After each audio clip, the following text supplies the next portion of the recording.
Good day, my name is Scott Kinney with Discovery Education, and this is our One Idea series. Today I am joined by Dr. Dan Domenech. Dr. Domenech is the Executive Director of AASA, also known as the American Association of School Administrators. So, Dr. Domenech, welcome.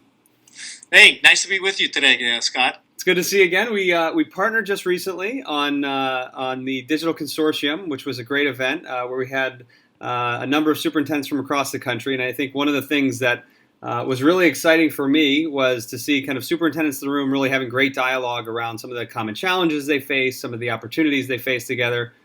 So I was hoping you could take some time and talk about kind of the power of community. We talked about the superintendency being potentially a pretty lonely position, and you, in your experience, is 7 years in Fairfax.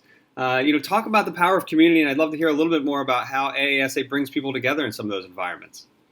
Well, we have found out, Scott, over the last couple of years that what superintendents really are looking for when they are part of an association like ours is the ability to come together with their colleagues and network and talk about their issues and look for common solutions, because they really don't have the opportunity to do that. Having been a superintendent for 27 years, I can tell you that it is a lonely job.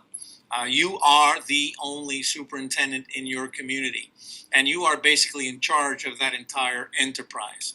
And so the opportunities for you to let your hair down and talk about issues that concern you and problems and looking for solution is something that you don't get to do unless you are with colleagues that are involved in the same kind of situation.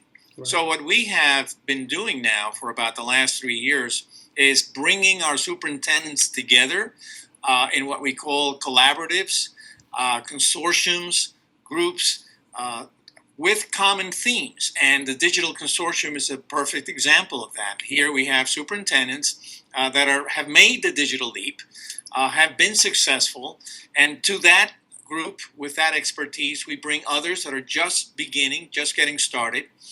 And they're learning from their colleagues, and the colleagues that are ahead are looking for what the next step is.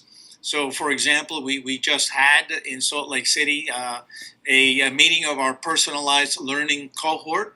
This is about 60 superintendents from around the country that are into personalized learning, but they're there because they already made the digital leap. They already have the technology in their schools. Most of them already have to one-on-one. And now the next step is to use that technology to be able to personalize education for each and every child in their community. And they love it. And you can just tell from the enthusiasm, you can just tell from the energy at these gatherings that this is what superintendents really need and want. Is it easier now? I mean, so some of the consortiums that you mentioned are around personalized learning and technology. Is it easier now to form that community and keep that dialogue going, utilizing some of the tools that we have today? I mean, what are some of the efforts you use to kind of connect people afterwards? Absolutely, absolutely. Because, I think forever, I first got into the personalized learning, and back in the day when I got into it, it was individualized education.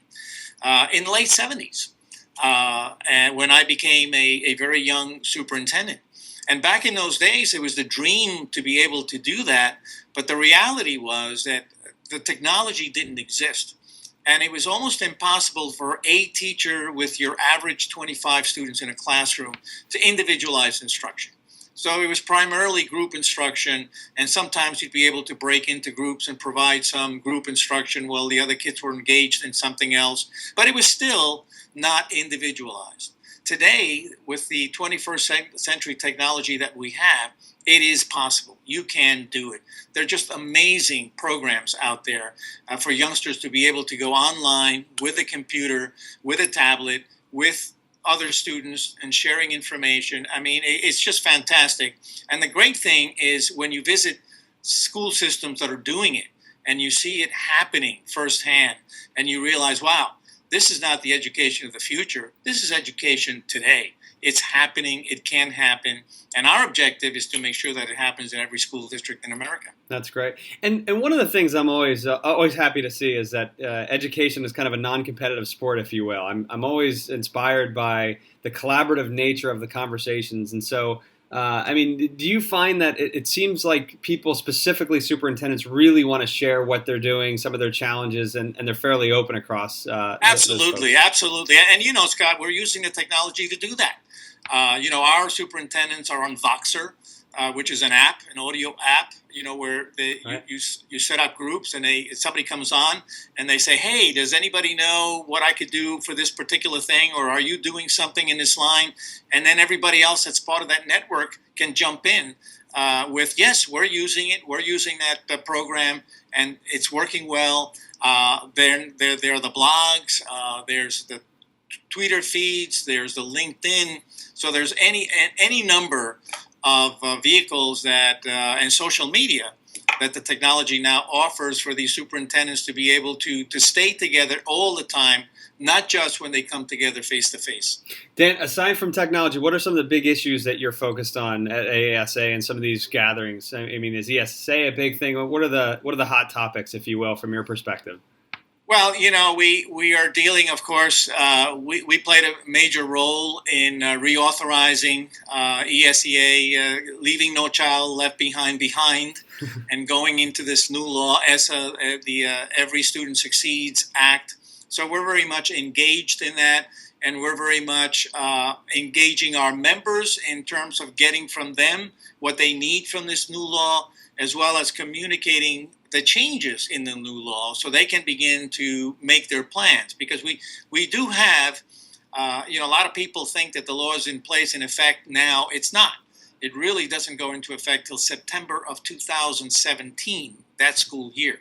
So all of this coming school year, we're still under No Child Left Behind, but it provides us a great opportunity to begin to plan, for districts to know what the new law is and begin to develop budgets and programs that are in line with it, for state departments of education to decide what they're going to do with this new flexibility that they have to determine accountability, to determine assessment, to determine programs, all of these things that up until this new law have been pretty much dictated by the federal government. Right. Dan, one last question. If I want to learn more about some of the collaborative opportunities and some of the community building and initiatives going on, how do I find out more? Well, we ask you to come to our website, www.aasa.org, aasa.org. And on our webpage, you will see all the resources that we have available in terms of advocacy, in terms of programs, in terms of services. Awesome. This is Dr. Dan Domenech, Executive Director of AASA. Dan, thank you so much for your time today. Thank you, Scott. Always a pleasure. Take care.